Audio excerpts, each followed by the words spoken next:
Hello நண்பர்களே, வணக்கம். நான் உங்கள் பிரியா. நம்ம இன்றைக்கி பார்க்க போகிற பதிவு என்ன அப்படின்னு பார்த்தீங்கன்னா, நாளைக்கு வந்து கார்த்திகை மாதம் 2வது செவ்வாய்க்கிழமை, முதல் செவ்வாய்க்கிழமை வந்து நம்ம வந்து முருகனுக்கு வந்து என்ன வழிபாடு செய்யணும்னு சொல்லி நம்ம சேனலில் வந்து வீடியோஸ்லாம் போஸ்ட் பண்ணியிருந்தோம். நிறைய பேர் பார்த்துருந்தாங்க. ஸோ நாளைக்கும் வரக்கூடிய செவ்வாய்க்கிழமை வந்து முருகருக்கு வந்து ரொம்பவும் விசேஷமானது தான். ஸோ வந்து நம்ம வந்து 4 செவ்வாய்க்கிழமை வந்து முருகனுக்கு வந்து இந்த மாதிரி நெய் தீபம் போட்டு நம்மளோட வேண்டுதல்களை கேட்டோம் அப்படின்னா கண்டிப்பாக வந்து அவர் வந்து நிறைவேற்றி தருவார். நாளைக்கு வந்து நம்ம போடக்கூடிய நெய் தீபம் வந்து நாளைக்கும் நீங்கள் வந்து காசு வச்சு தான் நெய் தீபம் வந்து போட போகிறீங்க. ஸோ அந்த காசை வந்து நீங்கள் வந்து எங்கே கொண்டு போய் சேர்க்கணும் பார்த்தீங்கன்னா, நம்ம முருகரோட 2ஆம் படை வீடான நம்ம திருச்செந்தூரில் தாங்க. நீங்கள் வந்து உங்களுக்கு எப்போ திருச்செந்தூர் வரதுக்கு வந்து முருகர் வந்து வாய்ப்புகளை வந்து ஏற்படுத்தி தராரோ அப்போ கொண்டு அவரோட உண்டியலில் கொண்டு இந்த காசை கொண்டு போய் சேர்த்துருங்க. இது வந்து திருச்செந்தூரில் நீங்கள் சேர்த்தீங்க அப்படின்னா உங்களுக்கு வந்து ரொம்பவும் உங்கள் வாழ்க்கையில் வந்து சிறப்பு நடக்கும். ஸோ வந்து உங்கள் வாழ்க்கையில் வந்து ஒரு முன்னேற்றமே இல்லாமல் இருக்குது. வாழ்க்கை வந்து இருந்த மேனிக்கே இருக்குது.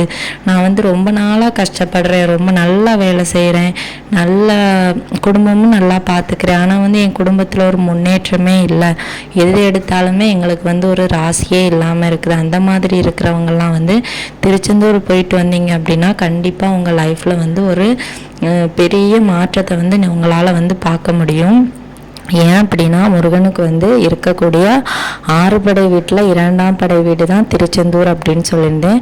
மிச்சம் இருக்கிற 5 கோவில்களுமே வந்து முருகன் வந்து மலைக்கு மேலே தான், அதாவது குன்றிருக்கும் இடமெல்லாம் குகன் இருப்பான்னு சொல்லுவாங்க.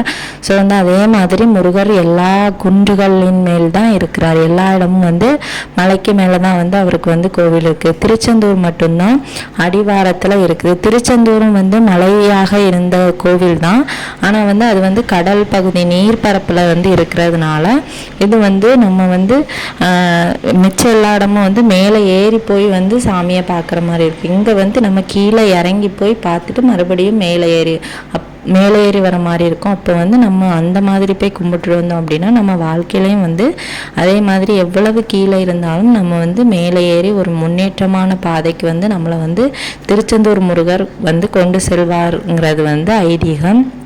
ஸோ அதனால் உங்களால் முடிஞ்ச அளவுக்கு வந்து நீங்கள் வந்து திருச்செந்தூர் போயிட்டு வாங்க. யாருக்கெல்லாம் வந்து நம்ம தமிழ் கடவுளாகிய முருகரை பிடிக்குமோ அவங்க வந்து முருகா அப்படின்னு சொல்லிட்டு நம்ம கமெண்ட் செக்ஷனில் ஒரு கமெண்ட் பண்ணுங்கள். யாரெல்லாம் திருச்செந்தூர் வந்து தினசரி போயிட்டு வாரீங்க, அடிக்கடி போவீங்க, அந்த மாதிரி இருக்கிறவங்களும் வந்து நம்மளோட கமெண்ட் செக்ஷனில் வந்து கமெண்ட் பண்ணுங்கள். நாங்களும் வந்து பார்த்து தெரிஞ்சுக்கிறோம் நீங்கள் யாரெல்லாம் திருச்செந்தூரை வந்து போகிறீங்க, உங்கள் வாழ்க்கையில் வந்து என்ன மாதிரியான சந்தோஷங்களெல்லாம் வந்து முருக கடவுள் வந்து தராரு அப்படின்னு. நிறைய பேர் சொல்லுவாங்க, நானும் அடிக்கடி திருச்செந்தூர் போகிறேன், நானும் வந்து முருகனை கும்பிடுறேன், அவருக்கு விளக்கு போடுறேன், அவருக்கு விரதம் இருக்கிறேன், ஆனால் வந்து என் லைஃப்பில் ஒரு முன்னேற்றமே இல்லை, அவர் எனக்கு எதுவுமே செய்ய மாட்டேங்கிறார் அப்படின்னு. அப்படியெல்லாம் கிடையாதுங்க, கண்டிப்பாக செய்வார். என்ன நம்மளோட கர்ம வினைகளை பொறுத்து நம்மளுக்கு வந்து அவர் செய்கிறது வந்து அவர் உடனே செஞ்சாலும் நம்ம கிட்ட வந்து அது வந்து சேர்றதுக்கு கொஞ்சம் நாட்கள் ஆகும். ஏன்னா வந்து நம்ம கர்ம வினைப்படி நம்ம வந்து முன் ஜென்மங்களில் வந்து என்னென்ன செஞ்சுருப்போம் நம்மளுக்கே தெரியாது, ஆனால் கடவுள்களுக்கு தெரியும். என்னதான் அவர் நீங்கள் கேட்டதெல்லாம் உடனே கொடுத்தாலும் உங்ககிட்ட வந்து சேர்றதுக்கு அது கொஞ்சம் டைம் இருக்கும். ஏன்னா வந்து கர்ம வினைகள் வந்து அவ்வளவு வந்து நம்மளை வந்து பாதிக்கும். ஒரு சில பேருக்கு பார்த்திங்கன்னா முருகருக்கு வந்து அவங்க வந்து நிறைய பேர் வந்து வீடியோஸ் பார்த்து இன்ஸ்பயர் ஆகி இல்லை அவங்க லைஃப்லேயே வந்து ஏதாச்சும் முருகர் பண்ணி இன்ஸ்பயர் ஆகி அவருக்கு வந்து விளக்கு போடணும், விரதம் இருக்கணும், அந்த மாதிரிலாம் நினைப்பாங்க. ஆனால் அவங்களால பண்ணவே முடியாது. ஒன்றும் இல்லை, வீட்டில் ப்ராப்ளமாக இருக்கும், இல்லை அவங்களுக்கு ஏதாச்சும் ப்ராப்ளமாக இருக்கும், இல்லை அந்த டைமில் வந்து அவங்களுக்கு பண்ண முடியாமல் போகும், இல்லை மனசு சரியில்லாமல் இருக்கும். ஸோ இந்த மாதிரி நிறைய தடங்கள் வந்து வந்துகிட்டே இருக்கும்.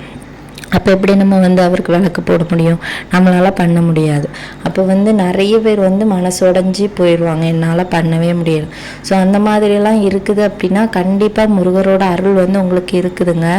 ஏன்னா வந்து உங்களுக்கு வந்து எவ்வளவு தடைகள் வந்து வருதோ, எவ்வளவு உங்களால் வந்து அவருக்கு வந்து நீங்கள் நினச்சதை செய்ய முடியாமல் வருதோ, கண்டிப்பாக அவர் வந்து உங்களுக்கு வந்து எல்லாமே செய்ய போகிறாரு. அந்த ஒரு நல்ல விஷயத்துக்காக தான் உங்களுக்கு வந்து அந்த தடங்கள்லாம் வருது. இதை வந்து தெரியாமல் முடியாமல் நம்ம வந்து நினச்சிட்ருப்போம், நம்மளால தான் பண்ண முடியலை, நம்மளுக்கு வந்து பாவம் தான் வந்து சேரும். அப்படி இல்லை, நம்ம முன்ஜென்ம பாவங்கள்லாம் தீர போகிறதுனால தான் நம்மளுக்கு வந்து அந்த தடைகள் தான் வருதே தவிர, மற்ற மாதிரி நம்ம வந்து சாமியே கும்பிடக்கூடாது, முருகருக்கு வந்து அதெல்லாம் செய்யக்கூடாது இதெல்லாம் செய்யக்கூடாதுன்னு அவரை நினைக்கிறாருன்னு அர்த்தம் கிடையாது. ஸோ வந்து நம்ம கர்ம வினைகள் வந்து கொஞ்சம் கொஞ்சமாக தீரும்போது நம்மளுக்கு வந்து பலவிதமான தடைகளை வந்து கொண்டு வந்து விடும். நம்ம லைஃபே எதுக்குடா இருக்கோம், ஏன்டா வாழ்கிறோம், அந்த மாதிரி அளவுக்கெல்லாம் வந்து நம்மளை வந்து கொண்டு வந்து விட்டுரும். ஸோ அந்த மாதிரியெல்லாம் இருக்கும்போது நீங்கள் வந்து மனசை தளர விடாதீங்க. என்னதான் இருந்தாலும் முருகரை வந்து கும்பிடுறத வந்து விட்டுறவே செஞ்சிடாதீங்க. ஸோ வந்து நீங்கள் வந்து முருகருக்கு வந்து எப்போ தொடங்கினாலும் செவ்வாய்க்கிழமையில் தொடங்குனீங்க அப்படின்னா அவருக்கு வந்து ரொம்பவும் அது வந்து உடனே போய் சேரும் அந்த மாதிரி சொல்லுவாங்க. செவ்வாய் வந்து நம் முருக கடவுளுக்கு உரிய ராசி. ஸோ அதனால் வந்து அந்த செவ்வாயில் வந்து நீங்கள் வந்து பண்ணிங்க அப்படின்னா எல்லாமே உங்களுக்கு வந்து வெற்றியாக தான் மாறும். ஸோ அதனால் முதல்ல வந்து தடங்களாக இருக்குது, என்னால் பண்ண முடியலைன்னு நினச்சிட்டு பண்ணாமல் விடாதீங்க. பண்ண முடியாட்டியும் உங்களால் உங்களுக்கு மனசு இல்லாட்டியும் செஞ்சு பாருங்கள், கண்டிப்பாக நல்லதே நடக்கும். ஸோ வந்து நாளைக்கு வந்து வரக்கூடிய செவ்வாய்க்கிழமை வந்து நீங்கள் வந்து எந்த டைமில் வந்து இந்த தீபத்தை வந்து போடணும் அப்படின்னா பகல் நேரம் போடுறது வந்து ரொம்ப விசேஷம். அதுவும் வந்து ஹோரை நேரத்தில் பண்ணிங்க அப்படின்னா இன்னும் ரொம்ப விசேஷமாக இருக்கும். நாளைக்கு பகல் டைமில் வரக்கூடிய செவ்வாய் ஹோரையில் வந்து நீங்கள் வந்து இதை செய்யுங்க. காலையில் 6 to 7, மத்தியானம் வந்து 1 to 2, இந்த 2 நேரங்கள்லேயும் ஏதாவது ஒரு நேரத்தில் வந்து நீங்கள் வந்து இந்த விளக்கை வந்து போட்டு இந்த பரிகாரத்தை வந்து முருகனுக்காக செஞ்சு வைங்க. கண்டிப்பாக உங்களுக்கு வந்து உங்களுக்கு என்ன தேவையோ, படிப்போ வேலையோ, இல்லை வீடு வாங்கணும், இடம் வாங்கணும், நிலம் வாங்கணும், அப்புறம் வந்து கல்யாணம் ஆகணும், குழந்தை இல்லை, கணவன் மனைவி பிரச்சனை, என்ன பிரச்சனையாக இருந்தாலும் நாளைக்கு வந்து நீங்கள் வந்து இந்த டைமில் வந்து அவருக்கு வந்து இந்த பூஜையை வந்து செஞ்சுட்டு ஒரே ஒரு மந்திரம் சொல்கிறேன், அதையும் வந்து நீங்கள் வந்து தவறாமல் வந்து 6 முறையோ 9 முறையோ 108 முறையோ கூட சொல்லலாம். உங்களுக்கு எவ்வளவு சொல்லணும்னு தோணுதோ அவ்வளவு நேரம் நீங்கள் வந்து சொல்லலாம். ஸோ வந்து விளக்கேற்றுறதுக்கு என்ன பண்ணணும் அப்படின்னு பார்த்தீங்கன்னா, ஒரு தாம்பலம் எடுத்து சந்தன குங்குமம் பொட்டு வச்சு அதில் ஒரு 11 ரூபாய் வந்து காணிக்கையாக எடுத்து வச்சுக்கோங்க. எடுத்து வச்சுருந்த அந்த 11 ரூபாயை ஒரு சிவப்பு நிற துணியில் வந்து கெட்டி ஒரு முடிச்சு போட்டு முருகனோட காலடியில் வச்சுட்டு அவருக்கு வந்து சிவப்பு நிற திரி போட்டு நாளைக்கு வந்து நீங்கள் வந்து ஒரே ஒரு நெய் தீபம் வந்து ஏற்றுங்க இந்த பகல் வேளையில். அந்த தீபம் ஏற்றின பிறகும் சரி, ஏற்றுறதுக்கு முன்னாடியே சரி, ரொம்பவும் சுத்தமாக இருக்கணும். நான்வெஜ் எதுவும் எடுக்கக்கூடாது. தலைக்கெல்லாம் குளிச்சுருங்க. குளிச்சுட்டு இந்த பூஜையை வந்து செய்யுங்க. அதுக்கப்புறமா நீங்கள் வந்து அந்த முடிச்சு போட்டு வச்சுருந்த அந்த காசை இன்னும் ஒரு 2 செவ்வாய், ஏற்கனவே நீங்கள் போன வாரம் செவ்வாய்க்கிழமையும் அதே போல் வச்சுருந்தீங்கன்னா அந்த காசும் இருக்கட்டு, இந்த காசும் இன்னும் ஒரு 2 செவ்வாய்க்கிழமை வந்து இதே மாதிரி செஞ்சு அந்த காசு எல்லாம் சேர்த்து கொண்டு திருச்செந்தூரில் கொண்டு ஒப்படைச்சிட்டு வந்துடுங்க முருகர்கிட்ட. கண்டிப்பாக உங்களோட வேண்டுதல்களை வந்து அவர் வந்து நிறைவேற்றுவார். அதுக்கப்புறமா விளக்கேற்றி முடித்ததுக்கப்புறமா நம்ம சொல்கிற இந்த மந்திரத்தை வந்து நீங்கள் வந்து 6 முறை சொன்னாலே போதும். உங்களுக்கு வந்து சகலவிதமான பயன்களும் வந்து உங்களை வந்து அடையும். அது என்ன மந்திரம்னு சொல்லிட்டு நம்ம இப்போ பார்க்கலாம். ஓம் நமோ குமாராய நமக. மறுபடியும் சொல்கிறேன், ஓம் நமோ குமாராய நமக.